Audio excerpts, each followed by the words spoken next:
Hello everyone, कैसे हैं आप लोग। I hope you all are good.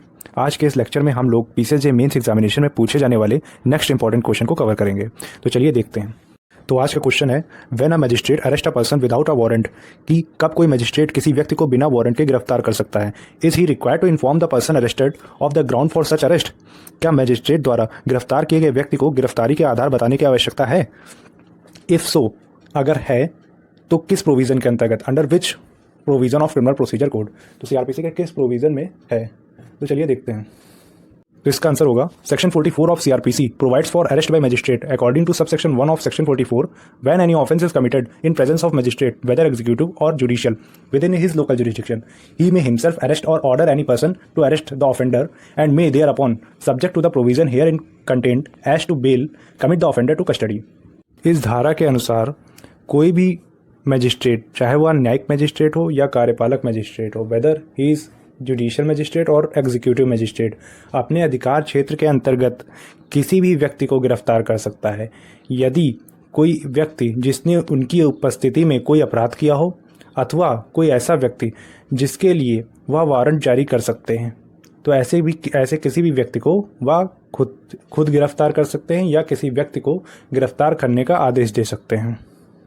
जब भी किसी मजिस्ट्रेट के अधिकार क्षेत्र में उनकी उपस्थिति में कोई भी व्यक्ति अगर अपराध करता है, तब वह स्वयं उस व्यक्ति को गिरफ्तार कर सकते हैं या किसी व्यक्ति को, उस अपराधी को गिरफ्तार करने का आदेश दे सकते हैं और उसके बाद जमानत से संबंधित प्रावधानों के अंतर्गत उस अपराधी को हवालात में डाल सकते हैं, subject to the provisions herein content as to bail commit the offender to custody.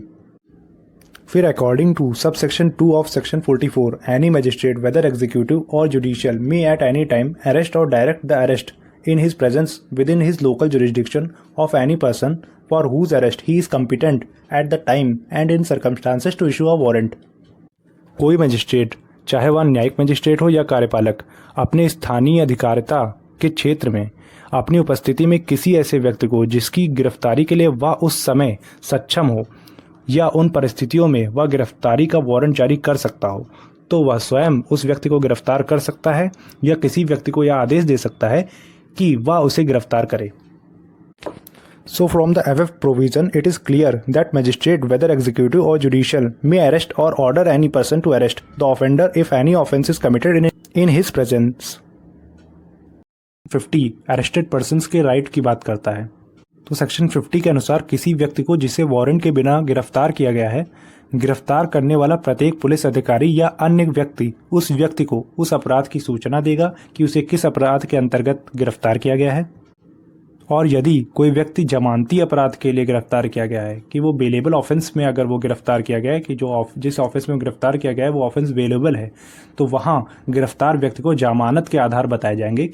तो according to subsection 2 of section 44 where a police arrest without warrant any person other than a person accused of a non-bailable offence, he shall inform the person arrested that he is entitled to be released on bail and that he may arrange for security on this behalf। जहां एक police अधिकारी किसी गैर जमानती अपराध के अलावा किसी व्यक्ति को बिना वारंट के गिरफ्तार करता है, तो वह गिरफ्तार व्यक्ति को सूचित करेगा कि वह जमानत पर रिहा होने का हकदारी है और वह अपनी ओर से जमानत की व्यवस्था कर सकता है। So from the above provision, it is clear that if a magistrate, whether executive or judicial, or a police officer arrest any person without warrant, he has to give information about grounds of arrest and of right to bail। तो अगर कोई व्यक्ति किसी magistrate या police अधिकारी द्वारा गिरफ्तार किया जाता है, तो उस व्यक्ति को ग्राउंड ऑफ अरेस्ट बताने पड़ेंगे कि उसे किस आधार पर अरेस्ट किया गया है, और अगर उसके पास बेल का राइट है तो उस राइट के बारे में बताना पड़ेगा। Thus, the provision of this section is mandatory in nature। तो चाहे वो जुडिशियल मजिस्ट्रेट हो या एग्जीक्यूटिव मजिस्ट्रेट हो या कोई पुलिस अधिकारी हो, अगर वो किसी व्यक्ति को अरेस्ट करता है तो उसे ग्राउंड्स ऑफ अरेस्ट बताने मैंडेटरी हैं। मधु लिबाय के केस में सुप्रीम कोर्ट ने कहा कि अगर कोई व्यक्ति विदाउट वारंट अरेस्ट होता है तो उसे इमीडिएटली ग्राउंड्स ऑफ अरेस्ट बताने पड़ेंगे कि उसे किस आधार पर अरेस्ट किया गया है, और अगर वो किसी बेलेबल ऑफेंस में अरेस्ट होता है तो उसे सूचित किया जाएगा कि वह जमानत पर रिहा होने का हकदार है और वह अपनी ओर से जमानत की व्यवस्था कर सकता है। होप करता हूँ आपको ये क्वेश्चन अच्छे से समझ आ गया होगा और आप इस क्वेश्चन को ऐसे ही नोट डाउन कर सकते हैं। और अगर आपको वीडियो अच्छी लगती है तो वीडियो को लाइक कर दीजिए और चैनल को सब्सक्राइब कर लीजिए। मैं आगे ऐसे और भी इंपॉर्टेंट क्वेश्चन को कवर करूँगा जो कि पीसीएसजे में और एपीओ जैसे एग्जाम्स में पूछे जाते हैं। तो मिलते हैं अगली वीडियो में एक और इंपॉर्टेंट क्वेश्चन के साथ। Thank you, have a nice day.